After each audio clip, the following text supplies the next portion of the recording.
में देखते हैं बाबा? नहीं, मुझे लगता है कि गोबर पर घी डालिएगा तो महक किसकी आएगी। अब पैखाना पर पत्थर मारिएगा तो किसको पड़ेगा। प्रत्येक क्रिया के विपरीत प्रतिक्रिया होती है। एक तो पहले से बीजेपी वाले इसकी मार्केटिंग करते रहते हैं, जैसे आसाराम की मार्केटिंग किए, पहले अटल जी थे, अडवाणी जी थे, सारे नेता जाते थे। फिर राम रहीम की मार्केटिंग हुई, नागपाल का मार्केटिंग हुआ। इस तरह लिपस्टिक लगाओ, ये लगाओ। ये चमत्कारी जितने बाबा हैं, मैं उनको बाबा नहीं कह सकता, ये लोग बहरूपिये हैं। ऐसे बाबा कंप्लीट रूप से देश में 1% ही संत ऐसे हैं जिसका मैं सम्मान करता हूँ, जैसे मुरारी जी जो साधना की बात करते हैं, जैसे रविशंकर जी। इस तरह के रियल में जो कुछ संत हैं जो आध्यात्मिकता के अलावे, मानवता के अलावे, मानव को आध्यात्मिकता और विज्ञान पर आधारित साधना पद्धति के अलावे दूसरी बात नहीं करता हो। जो चमत्कार की बात, जैसे मैं एक बात मानता हूँ, चमत्कार जैसी चीज़ इस दुनिया में कुछ नहीं है। एक तो आप पहले ऐसे समझिए।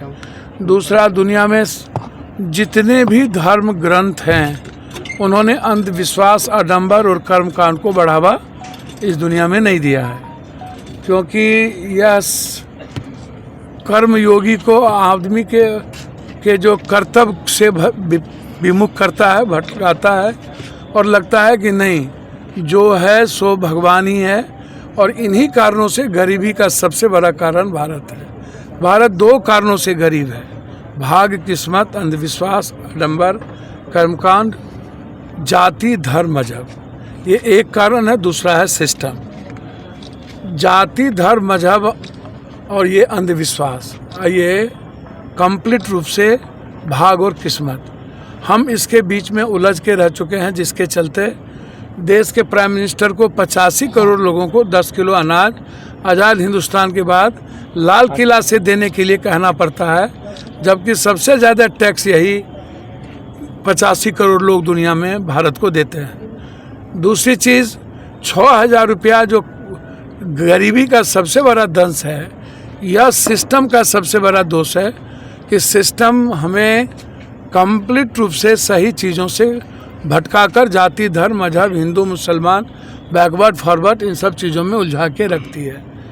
मेरा मानना है कि जो चमत्कार करने वाली बात है उसमें मैं 5 चीज़ आग्रह करूँगा। यदि कोई भी ऐसी बातें हैं तो मेरा आग्रह है कि हमको ऐसे लोग जो ढोंगी हैं, जो मार्केटिंग जिनकी होती है, पैसे पर आते हैं, पहले पैसे लगाए जाते हैं और एजेंडा तय करती है बीजेपी पीछे से किसी भी कीमत पर। मुझे लगता है कि मुझे एक बात समझ लेने की ज़रूरत है कि किसी भी व्यक्ति, समूह और पार्टी के द्वारा किसी चीज़ों का एजेंडा और मार्केटिंग करके चैनल और जो दिखता है वो बिकता है इसके माध्यम से, और उसको परोसना। और जो लोग उससे ला रहे हैं तो उनसे हम पहला जो ला रहे हैं उनको कहेंगे कि आप 5001 कलश यात्रा निकाल रहे हैं, अच्छी बातें हैं कि किस हम जानना चाहते हैं कि उस 5001 कलश में पीएम के कोई परिवार रहेंगे कि नहीं, सीएम के, डीएम के परिवार रहेंगे कि नहीं, एसपी, कलेक्टर के परिवार, बेटा, बेटी, बीवी, भाई, बहन, रिश्तेदार आगे आगे चलेंगे कि नहीं। क्या अभी तक देश के नेताओं की बीवी, बाल बच्चे नंगे पर कलश लेके चले हैं या नहीं। और जो लोग ला रहे हैं, मार्केटिंग कर रहे हैं, कोई कह रहे हैं इस सेना, कोई कह रहे हैं वो सेना, कोई कह रहे हैं हाथ काट लेंगे, इससे जाति नफरत पैदा होगी। इससे एक आदमी अपनी मार्केटिंग करके कट्टरपंथी चीज़ें तो चली जाएगा, लेकिन बिहार को हम जाति उन्माद में क्यों धकेलें। हम पैर पकड़ के हाथ जोड़ते हैं। ऐसे लोगों के बारे में सरकार या किसी नेताओं को चर्चा नहीं करनी चाहिए। तेज प्रताप ने सर सुनिए, मैं किसी को सलाह नहीं दे सकता, मेरी औकात नहीं है। तेज प्रताप जी हो, गिरिराज हो, किसी को सलाह देने। लेकिन सर गिरिराज के बारे में को बंद कर दो। गिरिराज के बारे में हम क्या बोलें। गिरिराज टाइप के लोग कोई भी, मैं सिर्फ एक गिरिराज जी की नाम बात नहीं कर रहा हूँ, किसी भी दल में उस टाइप के लोग हैं जो किसी रामायण को गाली दे, 10% को गाली दे, को यह कह दे कि ब्राह्मण बाहर से आया हुआ है। मध्यकालीन युग में जाति बनी ही है इसी भारत में, विप्र ने बनाया। विप्र मतलब बौद्धिक लोग। जाति हमारे ही देश में पैदा हुआ, ब्राह्मण बाहर से कहाँ से आ गया?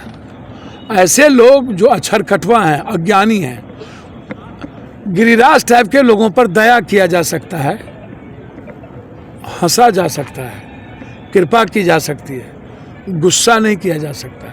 और ऐसे लोगों की कमी नहीं है। और ऐसे लोग नफरत पैदा करने वाले जो धर्म मजहब के आधार पर हैं, वो सबसे 90% ठेका बीजेपी ने ले रखा है।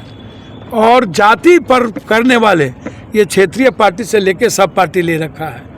ऐसे नेताओं को पार्टी से, चाहे वो ब्राह्मण समाज के बारे में कुछ बोले, चाहे वो किसी भी जाति के बारे में कुछ बोले, चाहे कुरान शरीफ साहब और रामायण और गीता के बारे में बोले, अविलंब बर्खास्त करना चाहिए, हटाना चाहिए। किसी भी हुकूमत पर पार्टी में जगह नहीं मिलनी चाहिए। गिरिराज टाइप के लोगों के कारण ही आज नफरत राजनीति का मुख्य कारण बन गया है। और मुझको लगता है विचारों पर गलत विचारों पर प्रतिबंध की बात होती है, संगठन सेना समूह पर बात होती है, मंदिर मस्जिद गुरुद्वारा चर्च, यह ओछी हरकत है। और नीतीश कुमार जी जानते हैं ऐसे लोगों का इलाज करना। और समाज ऐसे लोगों को 2024 में जो नफरत के आधार पर MP MLA बनता है और उसका आधार ही मंत्री का सिर्फ गाली गलौज होता है, ऐसे लोगों से नरेंद्र मोदी जी को बचने की ज़रूरत है। अटल जी वाली बीजेपी की आवश्यकता है, नरेंद्र मोदी वाले बीजेपी को की आवश्यकता इस देश को नहीं है। जो आदमी है उनके कारण आज इंसानियत और मानवता के लिए खतरा बना हुआ है ऐसी व्यवस्था, इससे बचना चाहिए सबको। मैंने पहले कहा, यदि वो चमत्कारी हैं तो क्या गरीबी ख़त्म कर देंगे? यदि वो चमत्कार हैं तो क्या बेरोजगारी ख़त्म कर देंगे? यदि वो चमत्कार हैं तो क्या भ्रष्टाचार ख़त्म कर देंगे?